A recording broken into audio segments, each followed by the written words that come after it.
Animation has a long history of sharing the screen with live action, as you can see here with the Enchanted Drawing, the first piece of animation ever put to film. The magic of animation from its foundation was about bringing these two-dimensional characters to life, not just on the page, but in the real world. And nowhere has that been done better than in Robert Zemeckis and Richard Williams' 1988 film, Who Framed Roger Rabbit. So today I want to look at the three fundamental elements in integrating animated characters with a live-action environment, and what made Roger Rabbit stand out from the rest of them. The first, and probably the simplest from a technical perspective, is eyeline.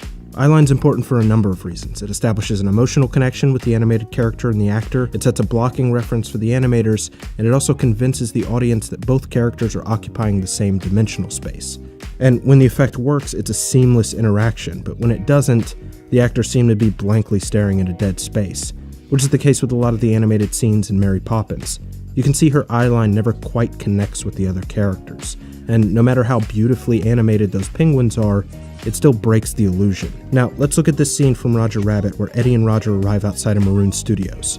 Roger's character model stands roughly 3 feet tall, and you can see here Bob Hoskins actually misses his eyeline, same mistake as Mary Poppins, but the animators used a creative workaround to correct it, having Roger stand up on his toes against the wall, making him a bit taller to reconnect the eyes. And there are a lot of clever moments like that throughout the film. Here, Roger's hand comes up higher as he jumps on the bed because that's where Hoskins was looking in the shot.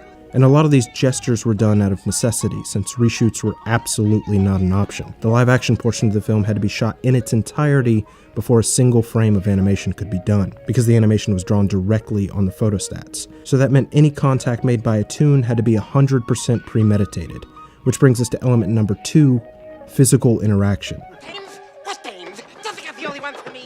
You'll see. We'll ride them up this piddling picadillo. With any level of interaction, no matter how small or how large, chairs bumping, windows crashing, plates shattering, No pain. No pain. No pain. the special effects division had to develop a custom mechanism to mimic that movement. And a lot of times, those mechanisms were specific to one single effect. Baby Herman's cigar, for instance, was manipulated by a copycat system with servo-controlled motors in order to create all 6 degrees of movement, something that couldn't have been done with string and marionettes. And it would have been much simpler to just use an animated cigar or have the weasels carry animated guns, and most people wouldn't notice. But there are rules that govern the universe of Roger Rabbit. If Roger's drowning in real water, then he spits up real water. And every little detail like that serves as a reminder to the audience that yes, these characters are inhabiting this world. Just look at this shot of Roger on his soapbox. It looks as if every slight shift in weight has an equal reaction, when in reality, it's the reaction influencing the movement. It's part of the reason Roger's such a klutz throughout the film. It gave the production team more excuses for him to interact with the environment. It's about blending the mediums, not just sandwiching them together. And far too often with live-action animation hybrids, characters exist almost exclusively in separate planes. If we look at this scene with Eddie and Jessica, she's on his lap, in his coat, she grabs his hat.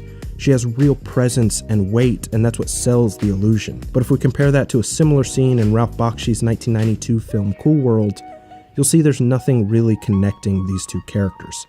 I could cut out Holly with a pair of scissors and nothing would change. You can also see how subtle camera movements make it seem like Holly's locked to the front of the lens, almost floating against the background. And the separation between the character and the environment becomes very obvious, which is why historically there was an unwritten rule amongst animators who mix mediums to keep the camera stationary. And there was really only one reason for this rule. Because they're lazy. You know, I mean, we're supposed to be able to turn things in every direction. That's our job. So you can shoot your movie and we'll just fit the character in. He said, well, isn't that a lot of work? Yeah, twice as much work. Camera movement is an essential part in making these moments feel cinematic, and the animated element in Roger Rabbit never compromised that movement. It's shot like a real film because it is a real film.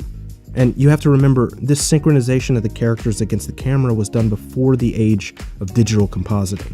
So there was no tracking software to account for the movement to keep the characters in corresponding motion.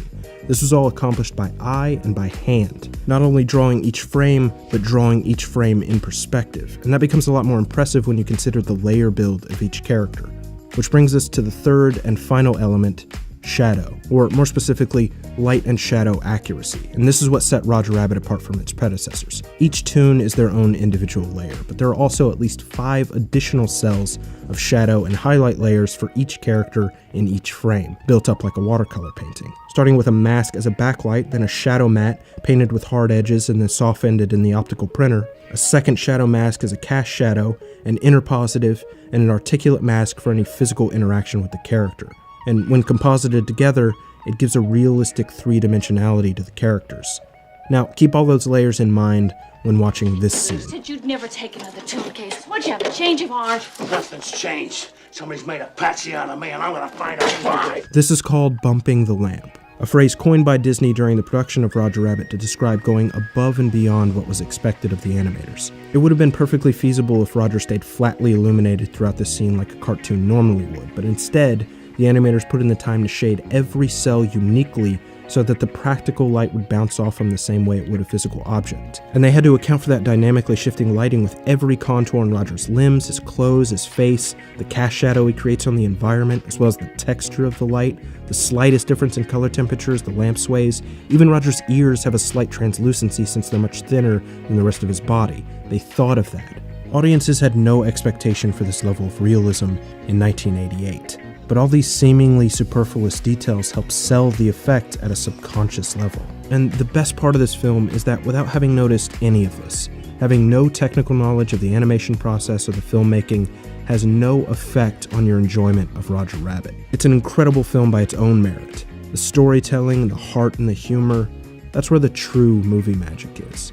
But it's those technical subtleties and the dedication to the craft that really inspires new artists. And that's something to be admired.